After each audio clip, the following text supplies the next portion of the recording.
नमस्कार मित्रांनो, प्रेमाची गोष्ट या मालिकेच्या आजच्या भागामध्ये आपण बघणार आहोत की ते आता मुक्ता घरी आलेली असते. आता मात्र घरात सर्वत्र अंधार असतो. तर तिथेच सोफाळ्यावरती कार्तिक हा बसलेला असतो आणि तो हसत असतो. तेव्हा तो मुक्ताला म्हणतो, किती वाट बघितली तुमची, पण तुम्ही आलाच नाही. पण काय करणार, आता आपण इथेच मजा करू, हो की नाही. आता मात्र मुक्ता लगेच कार्तिकच्या जोरदार दिशी एक कानामागे देते आणि म्हणते, गप्प बैस, आरतीला फसवल्याबद्दल ही. आता मात्र लगेच मुक्ता पुन्हा एक दुसरी कानामागे देते आणि म्हणते, बापू, इंद्रा, स्वातीताई, सागर सर्वांना फसवल्याची ही. आणि आता तिसरी कानामागे देताच मुक्ता बोलते, माझ्यावरती घाणेरडे आरोप लावतोय, माझ्यावरती हात टाकतोय, आता त्यासाठी. आता मात्र लगेच कार्तिक म्हणतो, मुक्ता वहिनी एवढा का रागवताय तुम्ही. तेव्हा आता लगेच मुक्ता त्याला बाजूला ढकलते आणि म्हणते, तुझी हीच लायकी, हा माणूस आहे ना, आता मी हे सगळ्यांसमोर आणणार आहे. आता मुक्ता लगेच आपला मोबाईल घेऊन सागरला फोन करण्याचा प्रयत्न करते, पण मात्र कार्तिक लगेच तिच्या हातून फोन हिसकावून घेतो आणि खाली फेकून देतो. आता मुक्ता लगेच तिला सुटण्यासाठी धावत पळत असते, पण मात्र कार्तिक तरीही तिच्या पाठोपाठ धावून तिला पकडण्याचा प्रयत्न करत असतो. तर इकडे आता सागर हा घरी आलेला असतो. तर सागर दरवाजा उघडून आतमध्ये येतो, तर इथे आता सर्वजण उभे असतात. तर लगेच सागर बोलतो, काय झालं, एवढी रात्र झाली, तुम्ही सर्वजण एवढे टेन्शनमध्ये इथे का उभे आहात. सागर लकीला विचारू लागतो. लकी मात्र काहीही बोलत नाही. तेव्हा लगेच इंद्रा बोलते, तुझी ती बायको मुक्ता कुठे गेली काय माहिती, आम्ही केव्हाचा फोन लावतोय, आम्ही फिल्म बघायला गेलो होतो, तिचं पण तिकीट काढलं होतं, पण ती आलीच नाही, सकाळपासून क्लिनिकला गेली, अजून आली नाही, कुठे तिचा तपास नाही. तेव्हा बापू काका बोलतात, हो सागर, कुठे गेली असेल मुक्ता, तिचा फोन पण लागत नाही, खूप वेळा फोन लावून बघितला. तेव्हा सागर म्हणतो, काय म्हणजे मुक्ता अजून आलं नाही. मग आता सागर लगेच क्लिनिकमध्ये फोन लावून बघतो, तर मुक्ता केव्हाची निघाली असे तिथून समजलं. तेव्हा त्या सागर म्हणतो, निदान 15 मिनिटात त्या घरी यायला हवं होतं, काही प्रॉब्लेम तर झाला नसेल ना. तेव्हा आता कार्तिक म्हणतो, पण सागर, तू तर गोव्याला गेला होता ना, तू असा अचानक का आला.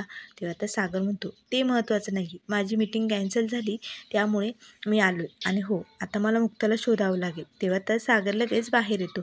इकडे माधवीच्या घरी येतो, तर माधवीच्या घराला कुलूप लागलेले असतं. तेव्हा सागर म्हणतो, आई बाबा पण घरी नाही, मग मुक्ता कुठे गेले असतील. आता मात्र इकडे कार्तिकलाही टेन्शन आलेले असते. तर आता सागर इकडे बाहेर सोसायटीत आजूबाजूला मुक्ताला आवाज देत असतो. त्याच वेळेस एक तुषार नावाचा मुलगा तिथून चाललेला असतो. तेव्हा सागर विचारतो, मुक्ताला बघितलंय का कुठे. तेव्हा तो बोलतो, नाही. तेव्हा मुक्ताला आता कुठेही कोणीही बघितलं नाही, फोनही लागत नाही, आई बाबाही घरी नाही. आता मात्र सागरला खूपच टेन्शन येते. तेव्हा सागर म्हणतो, आता पोलीस कंप्लेंट करावीच लागेल, आता मुक्ता कुठे हे शोधून काढावंच लागेल. तेव्हा तर सागर लगेच इकडे पोलीस स्टेशनला येतो आणि इन्स्पेक्टर साहेबांना बोलतो, इन्स्पेक्टर साहेब, खरंच माझी बायको मिसिंग झाली, कंप्लेंट करायची मला. तेव्हा त्या लगेच तो मुक्ता कोळीचं नाव सांगतो.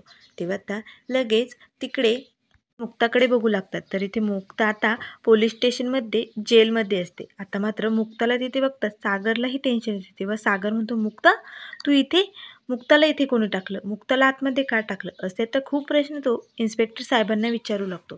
तेव्हा मुक्ता लगेच सागरला बोलते, मी काही नाही केलं. तेव्हा तर सागर म्हणतो, हो मला माहिती आहे, माझा तुमच्यावरती विश्वास आहे, तुम्ही काही केलेलं नाही आहे ना.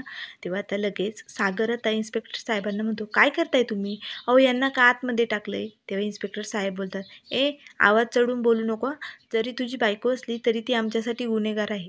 तिच्या असिस्टंटनी आरतीने कंप्लीट केली तिच्यावरती, तिला मारहाण करून तिने खूप टॉर्चर करून त्रास देण्याचा प्रयत्न केला आहे. तेव्हा तर सागर बोलतो, काय, कोण आहे ही आरती, आणि ही सगळी खोटी केस लावली तिने, मुक्ता असं कुणाबरोबरही कधी वागत नाही आणि असं करूच शकत नाही, बोलवा त्या आरतीला माझ्यासमोर बोलवा.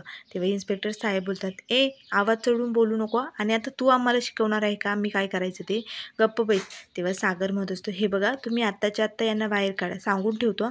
ते दळवी साहेब कुठे. तेव्हा लगेच इन्स्पेक्टर साहेब बोलतात, त्यांची बदली झाली.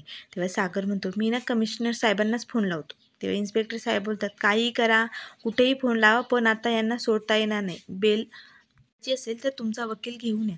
तेव्हा सागर आता लगेच मुक्ताकडे जातो आणि म्हणतो, काळजी करू नका, काळजी करू नका, मी लवकरात लवकर तुम्हाला इथून बाहेर काढेल, उद्याचा सूर्य उगवण्याच्या आधी तुम्ही इथून बाहेर असाल, असे म्हणून आता मुक्ता लगेच सागरला बोलते, पाणी. तेव्हा आता सागर लगेच ग्लासमध्ये मुक्ताला पाणी देतो आणि आता त्याच्या वकिलांना फोन लावतो. तेव्हा सागर आता अविनाश वकीलला म्हणतो, काहीही करा, कुठूनही सही लागेल तिथून घेऊन या, पण मुक्ताला आत्ताच्या आत्ता बेल मिळायला हवी. तेव्हा आता लगेच इन्स्पेक्टर साहेबही सागरकडे बघू लागतात. तर इकडे घरी इंद्रा म्हणत असते, कुठे गेली ही मुक्ता काय माहिती. हाताने ना मी माझ्या घरात दुखणं आणलं या मुक्ताचं. माझा सागऱ्या तिच्या मागे पळपळ पळतोय. दरवेळेस तिला काही झालं का तिला शोधायला जातो. लक्की तू तरी जाऊन बघ. तेव्हा लक्की म्हणतो, नाही गाई, ती कुठे सापडणार आहे, तिचा फोन पण लागत नाही, मी कुठे शोधू, मी नाही जात.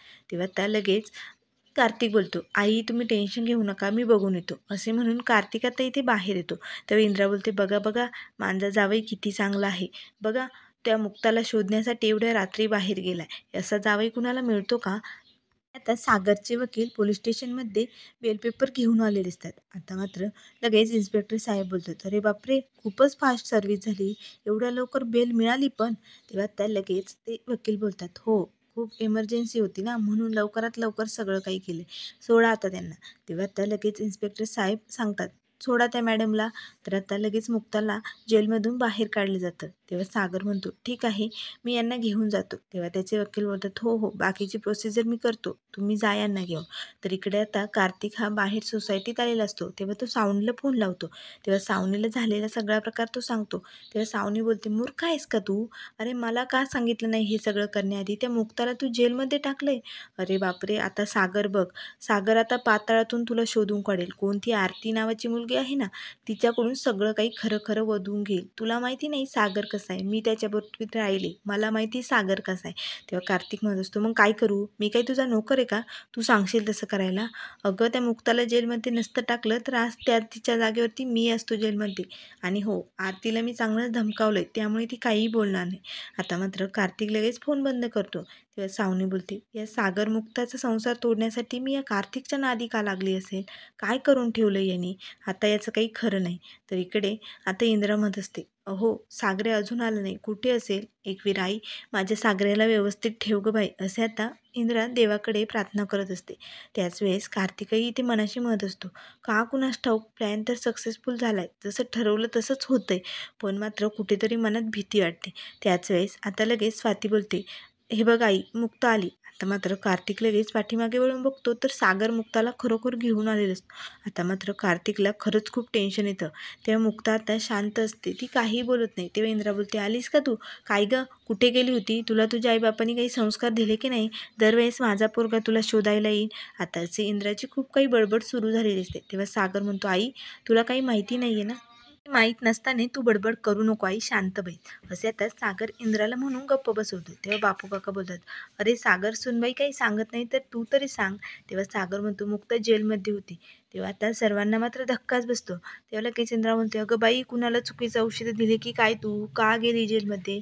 तेव्हा सागर म्हणतो, आता सागर लगेच सांगू लागतो की त्यांची असिस्टंट आरती हिने यांच्यावरती खोटी केस टाकली. आणि हो तिने ही खोटी केस का टाकली हे मी आता शोधूनच काढणार, कारण मुक्ताने काही केलेलं नाहीये, त्यामुळे या सगळ्याचा छडा मी लावणारच आहे. आता मात्र कार्तिक लगेच मुक्ताकडे बघू लागतो. तर मुक्ताचं हे लक्ष कार्तिककडे जातं. का आता मात्र मुक्ता लगेच घाबरून तिथेच थांबते. तेव्हा सागर बोलतो, काय झालं मुक्ता, काय झालं. त्यानंतर मित्रांनो पुढील भागामध्ये आपल्याला बघायला मिळेल, मुक्ताने आता सर्वांना सत्य सांगितलेले असतं. की मुक्ता आता कार्तिककडे बोट करते आणि म्हणते, याच माणसाने माझ्या अंगावरती हात टाकला. आता मात्र कार्तिक लगेच सर्वांसमोर खोटं सांगतो, नाही नाही मुक्तानेच तर मला प्रेमाने जवळ बोलावलं होतं, मुक्ता खोटं बोलते. त्या क्षणी आता लगेच इंद्रा मुक्ताचा हात पकडते आणि म्हणते, माझ्या जावयावरती आळ घेते, तुला या घरात राहण्याची नाही, लगेच इथून निघ. असे म्हणून आता मुक्ताला घराबाहेर काढत असते. त्या क्षणी आता महादेवी येते आणि म्हणते, बाद झालं, माझ्या मुलीवरती एवढे घाणेरडे आरोप लावताय. मुक्ता तू आता एक क्षणही या घरात थांबायचं नाही. असे म्हणून महादेवी आता लगेच मुक्ताला तिथून घेऊन जाते. तर आता सागर म्हणतो, मुक्ता मला माहिती आहे तुम्ही काहीही केलेलं नाही, माझा तुमच्यावरती पूर्ण विश्वास आहे. आणि आता मी या सगळ्याचा घेऊन पुन्हा मानाने तुम्हाला या घरात घेऊन येणार आहे. त्यामुळे मित्रांनो अशाच मालिकेंच्या अपडेट पाहण्यासाठी चॅनलला लाईक करा, सबस्क्राईब करा. व्हिडिओ पाहिल्याबद्दल धन्यवाद.